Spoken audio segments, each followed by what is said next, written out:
is fine. Body image is bad, always has been. It's all of this that I don't like and never have. To give you an idea of how bad it is, I was asked to do a photo shoot for a magazine with a degree of kudos. They had an impressive photographer at the ready. They had wardrobe, hair, makeup, all that sort of stuff. And they said to me, we can do anything you like. And I turned it down because I couldn't think of any way that they could make me look nice. Now, I've been trying to work out where this might have come from, how it started. I don't think it came from my parents or my childhood. My parents have always been incredibly supportive and encouraging. It was my dad that told me I could draw a passable budgie in the first place. But they've always been very encouraging. They always told me I was funny and clever and pretty, all of these things. I remember being 18 and I was going out on a Saturday night with the girls, all dressy dress. And as I came down the stairs, my dad popped his head out of the living room door and he said, "Mind if I was 30 years younger." Now, I know what he's doing, but it's creepy, isn't it? And also, I worked it out. If he'd been 30 years younger, he'd have been 13. That's not good either.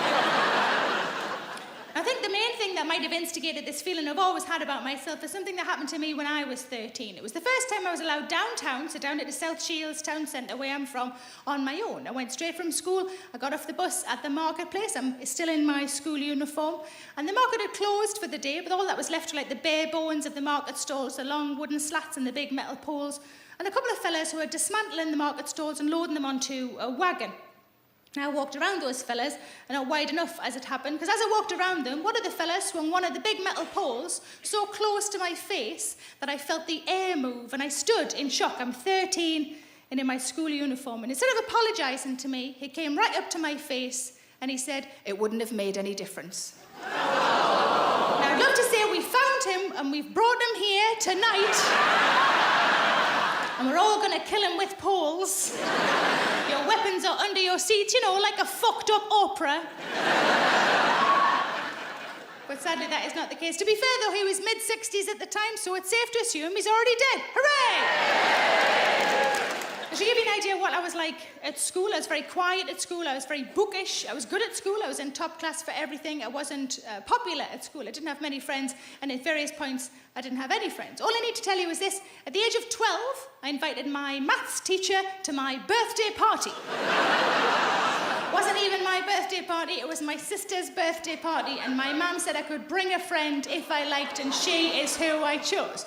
And she came, and she was an absolute delight. She made sure the cake was all evenly divided. At the age of 14, we did this thing at school, they called it a career questionnaire. They sat us in front of the one computer that our school had at the time. The keyboard was the size of a fucking tabletop. Spacebar. And individually, we were to answer several questions with yes or no answers. And at the end, the computer program would spit out what it thought you should do for a living. So I sat there, answered several questions, yes or no answers. And at the end, the job it thought I should do was a long-distance lorry driver. Now, I can't remember what those questions were, but I've been having a think, and I've come up with 3. Do you like pasties? Yes. Do you like Yorkies? Yes. Would you be okay with one brown arm?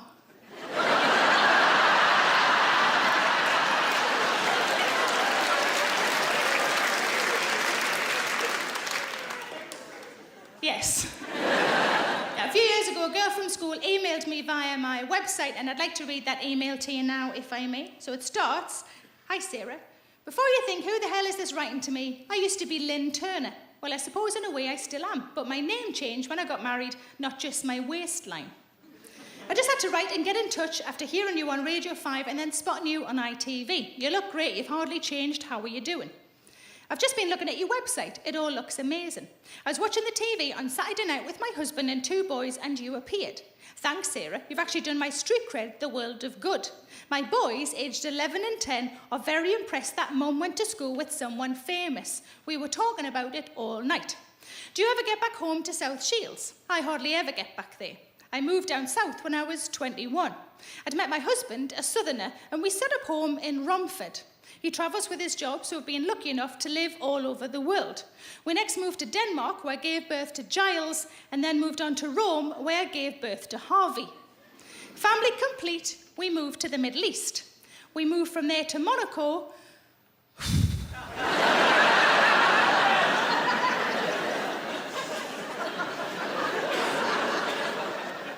We moved from there to Monaco, then The Hague, followed by a 3-year stint back up north in Jesmond, before eventually settling down in leafy Hampshire. We've lived here for 4 years now, so life is as settled as it gets.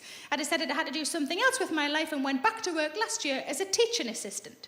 I'd really love it if you could find the time to write and get in touch, or if you're down this neck of the woods, it'd be great to see you again. Take care, Lynn. She was one of my bullies. She wasn't a punchy bully, she was a psychological bully, just to try and fuck me up, I suppose. I remember one time she came up to me in the playground and she said to me, did you write into Just 17 this week? And I went, no. And she went, oh, well, thought you had, and off she flounced. So in the lunch break, I went to the newsagent and I bought a copy of Just 17. Now, if you don't know what Just 17 is, it's a magazine that you read until you're 15. If you're still reading it at 17, something has gone horribly wrong. Because now you should be reading more magazine and learning about the positions of the fortnight. And just so you know, I've got a wheelbarrow now. Doesn't look anything like that. So I'm standing outside of the newsagent with a copy of Just 17. I flicked to the problem page, and on the perimeter of the problem page are all problems about sex. And I knew she wouldn't think that was me. But right dead centre, right in the middle, was a problem entitled, Am I a Boring Square? She made me buy my fucking insult. So I replied to her email.